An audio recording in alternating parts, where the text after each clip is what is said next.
moment, c'est toujours un peu agité. Il y a du vent, il y a de la mer. Et l'avantage des ultimes, avec une seule dépression, on peut traverser le Pacifique. Ça commence à se rafraîchir. On va descendre encore un peu sud. Encore 36 heures environ pour aller au Cap Horn. Donc on s'approche, c'est cool. Alors la fin du Pacifique pour Armel s'est bien passée. Il a eu l'opportunité de traverser cet océan avec une seule dépression sur une mer relativement plate et des conditions très maniables. Ça lui a permis de souffler un petit peu et de recoller aussi sur Gitana qui était en tête de la côte.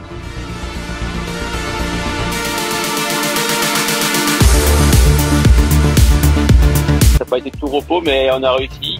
C'était un des objectifs pour moi au départ de réussir à passer ce cap-là avec ce bateau.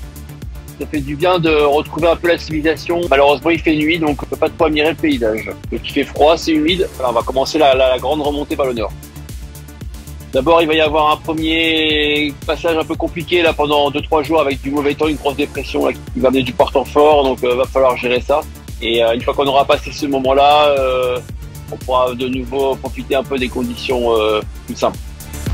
Les conséquences du passage du Cap Horn, c'est un soulagement psychologique. On retourne près de la civilisation, on se rapproche du continent de l'Amérique du Sud. Mais par contre, au lieu d'être accompagné ou d'accompagner les systèmes dépressionnaires, là, on va à leur rencontre et on va les traverser par leur largeur. Les phénomènes sont plus rapides, sont plus violents, et c'est pas encore une partie de plaisir.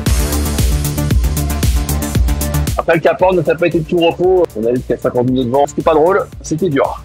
C'était dur. Bien fatigué, quelques bricoles aussi. Ça commence à s'organiser, à se calmer. Direction Cabo Frio, le large du Brésil, avant d'aller chercher les balisés d'ici 3 jours normalement.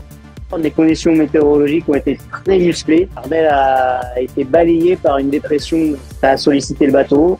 Il y a eu une avarie majeure sur le serpent de la côte centrale qui va nécessiter un arrêt au Brésil. On arrive à Rio, là. On va faire une escale technique. On n'a plus qu'un safran. On va voir si on peut réparer. Les pièces de rechange existent. Comme ça, sur le papier, c'est une opération qui est réalisable. Aujourd'hui, on est en déplacement qu'une partie de l'équipe pour aller au Brésil. Si tout va bien à la même heure, Armel, dans une semaine, sera de nouveau en train de remonter l'Atlantique. On va essayer de tout faire pour partir. En tout cas, merci pour tous les messages de soutien. On y croit. Ciao, ciao.